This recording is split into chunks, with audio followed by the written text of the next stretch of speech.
12 September 2013, Rev War reenactment cartridge making for a .69 caliber musket.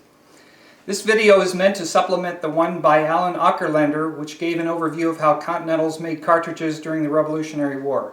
This video shows one of perhaps hundreds of ways to make cartridges for reenactment battles. First one needs paper. Alan used laid paper photocopied to simulate a Revolutionary War newspaper. Modern day newspaper will not work. Brown paper used for packaging may work.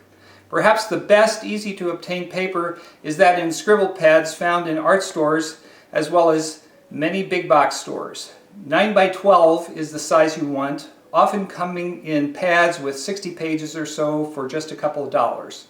You'll know you have the right paper when it's strong enough so that you won't tear it while you make cartridges, but weak enough so that you can easily bite or tear off the cartridge tops during reenactment.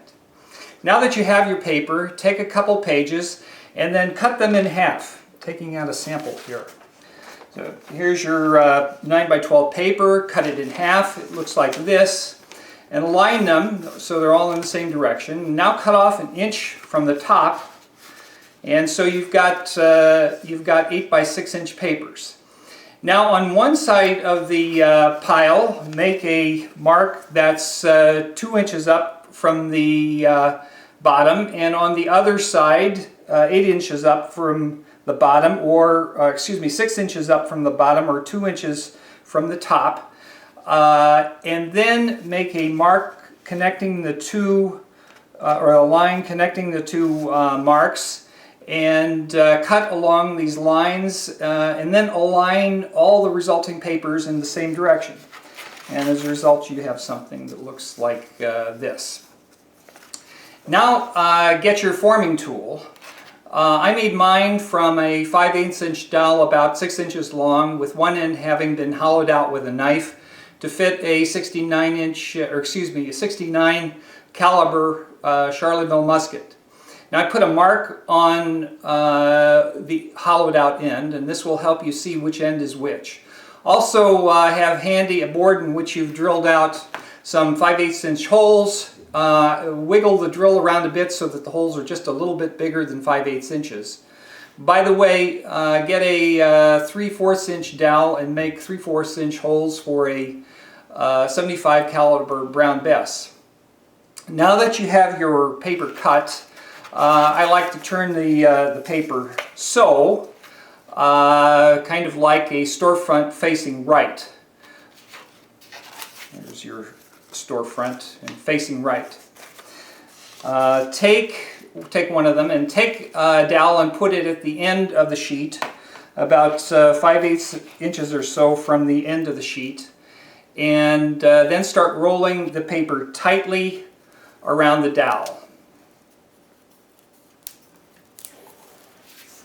When finished, put a counterclockwise twist, which is the same direction as the paper twist, the twist on the paper, and shove this twist, if you will, into the hollow. If you'd like, you can smash the end of the dowel down onto the table to further secure the twist.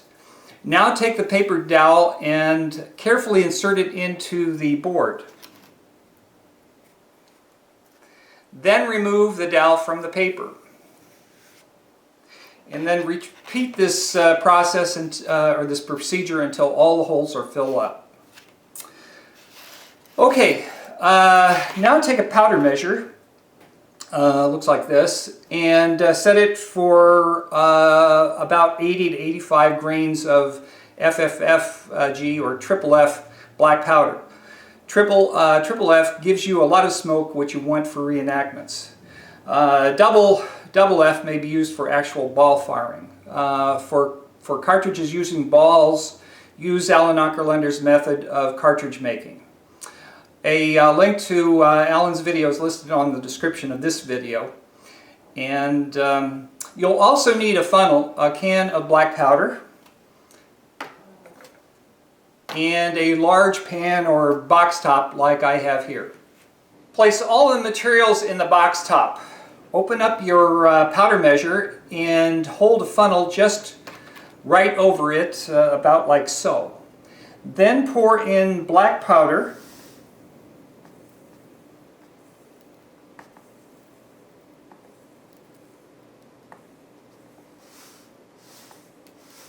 Until you notice that the funnel starts backing up, meaning that the measure is full. Set the powder can down and move the items above the powder can to allow any excess to fall into the can.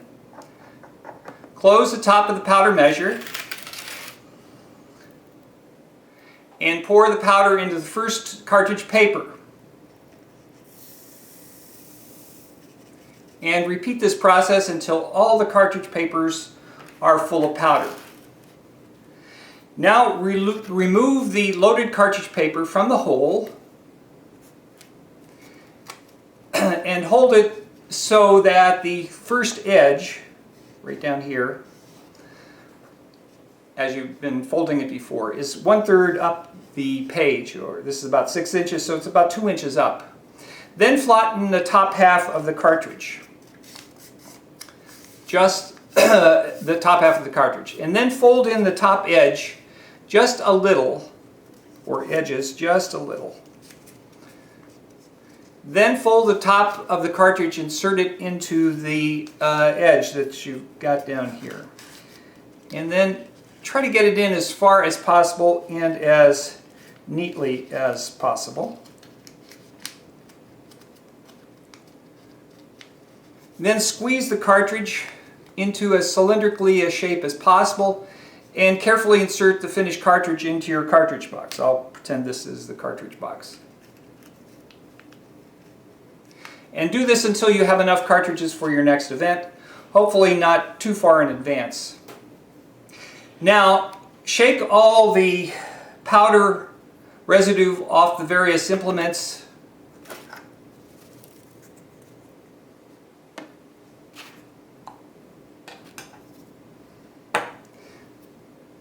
and tip your box to collect the powder. Then pour the powder into the can.